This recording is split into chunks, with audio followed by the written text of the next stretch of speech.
Hola, soy Judith Gallardo, graduada en Lingüística General. Desde el año 2018 imparto talleres de hábito lector y promoción a la lectura en centros culturales, bibliotecas, escuelas. Y en el diciembre de 2021 abrí una librería Genios Lectores en Burriana, especializada en literatura infantil y juvenil. Además de vender libros, realizamos diferentes actividades para potenciar el amor a la lectura. Presentaciones de libros, cuentacuentos, talleres.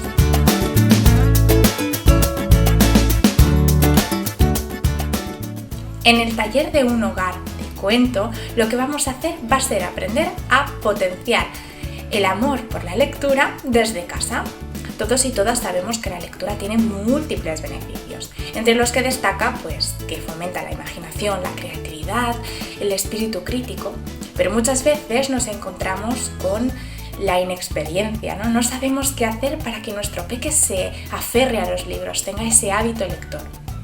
Pues en este taller aprenderemos herramientas para potenciar este amor por los cuentos. También aprenderemos lugares, formas en el hogar de transmitir este amor.